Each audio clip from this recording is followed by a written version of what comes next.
cultivating physical strength and also mental strength and clarity through embodied movement. Come and join me for this practice. So I'm going to start off sitting. It's always good to give yourself time. It seems that we live in a world where time is at a premium. There's always something to do. There's always another distraction. So just spend a few moments sitting with me to cultivate, in a way, the right frame of mind for your practice. Palms facing uppermost, hands resting onto your legs, curling the tips of your index fingers to touch the tips of your thumbs. There's a sense of ritual. And as I sit, lucky enough to be sitting in nature, a beautiful spring morning here, sat amongst the daffodils, sat underneath the ash tree and the walnut tree. And it feels good to be alive in this time that I've dedicated to myself, at the time that you've dedicated to yourself. Bring the palms of your hands together. So first, little gentle stretch out, interlace your fingers, extend your arms forwards, and then lifting your arms, feel your side ribs expand. And I mean that feel. When you practice, it's a good opportunity to explore the more experiential aspect of your being. We spend all day long usually occupied by the thoughts, the distractions, the worries, the fears, sometimes the anxieties in our minds. So use the physicality of your practice to connect with yourself in the here and now. Reach up a little higher to breathe in, and then it's slowly to the right as you begin to breathe out, then back to the upright, to inhale, over to the other side.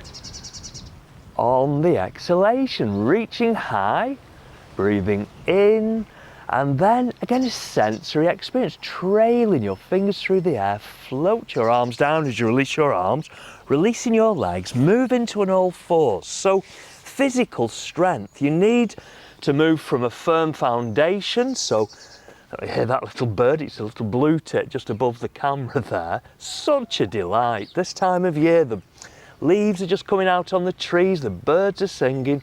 It is a good time to be alive. So when you feel the span of your hands, tuck your toes under, beginning to lift your knees, but bend your knees even more. So we shift the emphasis towards the upper part of the body, and then hips drawing back ever so slowly, now your heels sinking back. Relax the muscles of your neck, so pretty much just allowing your head to hang, and then some movement. So still feeling the foundation, the span of your hands, to cultivate strength in hands, wrists, arms, shoulders, and in your upper body, bringing your shoulders forwards over your wrists. Then control the movement as you allow your pelvis to dip, lifting through your breastbone, widening around your collarbones, pressing into your hands, then hips high as you draw back. And again, with your arms straight, you draw your shoulders forward, your pelvis dipping, breastbone lifting, and then hips high as you draw back. And again, so arms straight, shoulders forwards. Enjoy the physicality without becoming lost in the process. And as you become aware of the movement, so you're cultivating mental strength, keeping your mind engaged with the practice as opposed to your mind drifting. So one more time, shoulders forwards, pelvis dipping, breastbone lifting. This is one of the new battery hen rescue chickens here. That's why she's looking a little bit on the tatty side. Hello there, she's just getting a confidence. And then hips high as you draw back. And then walking your feet towards your hands, draw your hands back towards your feet. And for a moment or two, just surrender, just relaxing your upper body, hands, fingertips to the floor or holding onto your elbows. And then resting your hands onto your legs with your knees bent, sliding slowly your hands up your legs so you uncurl through your spine. You bring your head, neck and spine into balance. Feel the foundation of your stance. Stand as you mean to stand. Right here, right now. You're not rigid in your approach to your practice, much like the trees. They have the appearance of being rigid, but the roots moving down into the earth, the branches gently swaying with the spring breeze. And we're going to look at a balance. I find of all the asana, the postures, to balance helps to cultivate that focus. In yoga we call it dharana, focus or concentration. So with your hands to your hips, move on to the ball of your right foot. Again, feeling the weight distribution through your feet, not allowing your shoulders to round in. And for this balance, just simply lifting your right foot. If it's too much, bringing your right foot down. If you can lift your right knee, you hold around your knee. Without leaning back, bend your elbows a little more out to the sides. Draw your right knee towards you. Breathe. Whatever the shape you make with your body, you shouldn't stop breathing. And then resting your right foot down, give your arms, legs, a little bit of a shimmy, a little bit of a shake, hands to your hips, moving on to the ball of your left foot, and your left foot lifting, hold around your knee or behind your knee. And again, try not to lean back, drawing your left knee towards you. Are your shoulders relaxed? Is your breath flowing freely? And pretty much your mind fully immersed now in the process of your practice. You leave behind, you let go of anything now that doesn't serve you. Resting your left foot down, give your arms, legs a little bit of a shake. Stepping your feet now into a comfortably wide stance. So to begin with, the outer edges of your feet parallel, rolling your shoulders, shrugging your shoulders, and then turning your left foot in, turn your right foot out. I want to move into one of the warrior postures, Virabhadasana 2, Warrior 2. First, to level your arms with your shoulders. Feel your fingertips extend away from your spinal column. Allow your shoulder blades to soften down your back, so that delicate balance between effort and surrender. Can you feel the weight of your arms? Can you feel the pull of gravity upon your arms? And you're just resisting that pull. So always fine-tuning your practice and your approach to your practice. Lengthening a little more through your spine as you breathe in. Now to bend your right knee as you begin to breathe out, keeping your torso, your body upright, so still arms level, still your fingertips reaching away from your shoulder sockets, and with your chin parallel with the floor, turning to look along the length of your right arm. Breathe. That simple but oh so powerful connection with your breath. Your breath, one of the best reminders of your connection with the here and now, this present moment. It is the only true reality. Making sure your right knee doesn't extend past your right ankle. Just go a little deeper. Challenge yourself without losing yourself in the process. Straighten through your right leg. Centre your feet forward. Bring your hands to rest onto your hips. Give your shoulders a little shrug, a little roll. And then hands to your hips, turning your right foot in, turn your left foot out. So for now, with your legs straight, your arms level with your shoulders. Just for a moment, connect with your senses. It's not just about me and my life, you and your practice.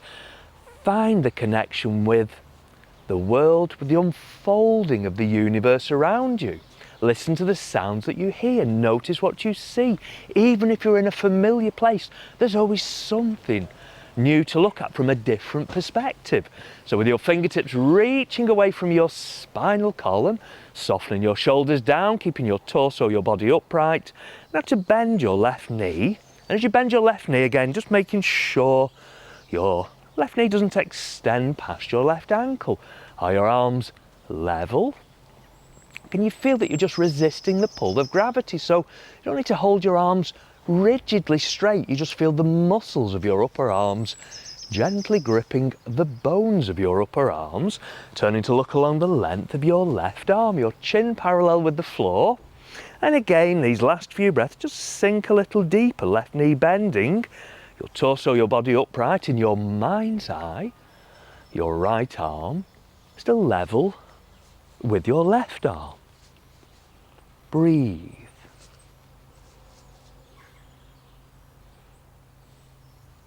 And then to slowly straighten through your left leg. Centre your feet forward, relaxing, releasing your arms, release your legs. Take the formality from your practice. Have a little shake out, a little shimmy, and then again to simply stand. So cultivating that right frame of mind for your practice. Standing as you mean to stand.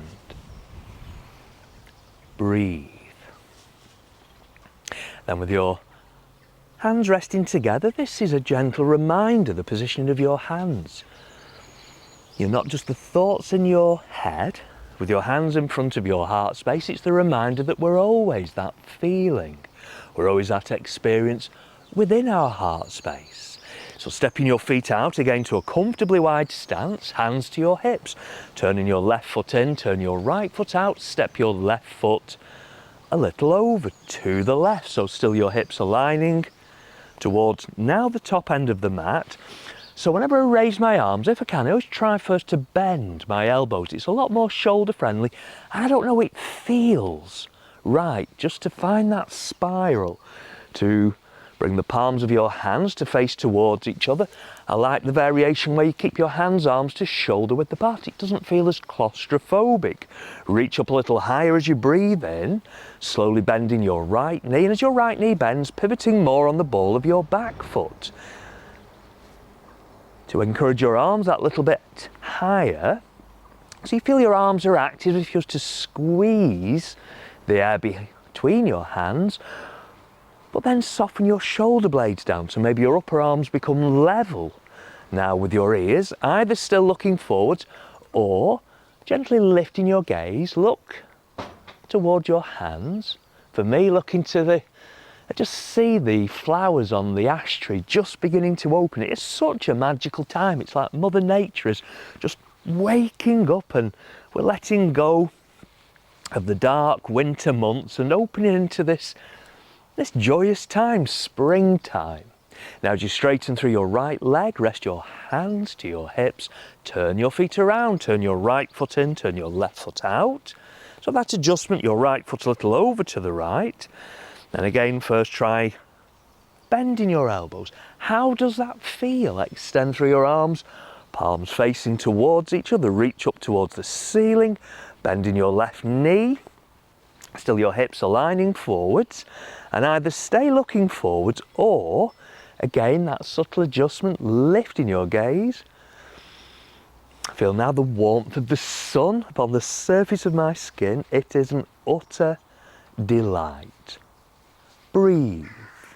Still feeling your arms active, your shoulder blades sliding down your back. Last few breaths. Feel the stability physically. And as you keep your mind engaged, so cultivating mental strength. Mental well-being, straightening through your left leg, centre your feet forward as you release your arms, release your legs, and then again a little shimmy, a little shake out. Take the formality from your practice, standing with your head, neck and spine balanced. Then with the palms of your hands resting together, we take a breath in, step your feet out again into a comfortably wide stance. Turning your left foot in, your right foot out. So again, first to move into Warrior 2, and from there the transition into Half Moon, Ardha Chandrasana. Different options, different stages, you find what feels right for you. So lengthening a little more through your spine as you breathe in, reaching to the right, left hand to left hip. Find the floor, or if you're using a block, you can always position a block to the front and to the right of your right foot. And if you need to shorten your stance to comfortably bring your right hand down, nothing wrong with that. And like I say, there are different options. You either stay with your left foot to the floor, the back foot, or you move on to the ball of your left foot, or you take your left leg to where you sense to be parallel with the floor, opening through the left side of your chest, left shoulder, either left hand to your left hip, or you take your left arm to where you sense to be vertical. Both legs as straight as your hamstrings will allow. Breathe, don't hold your breath. Looking down to the floor, first to release your neck, floating your arms up once more to visit your Warrior 2. Straighten through your leg, hands to your hips. Give your shoulders a little shrug. Shoulders relaxing back and down. Turn now your right foot in, turning your left foot out. Level your arms with your shoulders. Your spine lengthening as you breathe in, slowly bending your left knee. And as your left knee bends, keeping your torso, your body upright to lengthen through your spine. Inhale, Reach to the left, right hand to right hip, finding the floor. So again, if it helps, shortening your stance. And with your left hand to the front and to the left of your left foot, either keeping your right foot down or, get blown over by the wind here, you lift your right leg and dorsiflex your ankle, right heel pressing away, toes pointing forwards, either right hand to right hip, or you take your right arm to where you sense to be vertical. Again, both legs as straight as your hamstrings will allow. Breathe. And then safely planting your right foot down. Level your arms with your shoulders. Once more into Warrior Two. Now, if you're liking the video, please like it, subscribe. Help me contribute to the channel. I'd love to dedicate more time to this platform. Straightening through your left leg, centre your feet forwards, release your arms, give your arms, legs again a little bit of a shake, and final posture, Utkatasana or chair posture, with the option of holding the posture. So again, cultivating physical strength, and as you keep your mind engaged with the practice, so it's good for your mental well-being. You're not thinking about anything else. All the usual dramas and distractions that come with this day-to-day life. So for Utkatasana, bending your knees and taking your bottom back, scooping your arms out to the sides, with your arms lifting, your shoulder blades sliding down your back. So just turn this way on. The way I like to practice is you feel the curve in the lumbar, the lower part of your back. Not just waving your arms in the air, you feel your arms are active again as you squeeze that space between your hands. Sit a little deeper, lifting through your breastbone. Soften your toes, not clenching your teeth together. Sit deeper still, arms a little higher. Breathe. Finally, to straighten through your legs, to reach up high. Breathing in, palms together, hands to your heart center. As you breathe out, just take a moment or two to stand, to feel. So again, the warmth between your hands, maybe that warmth in the space behind your breastbone. Now, if you've got time to sit or to lie back, I would highly recommend just a few moments of doing nothing. Otherwise, just standing as you are to assimilate all of the different aspects of the practice. Well, thank you for allowing me to share this practice. Again, you can help me with the algorithm. You can like it, subscribe, comment if there's something that you want me to demonstrate or practice. Let me know. Contribute, buy me a coffee. Thank you for watching the channel.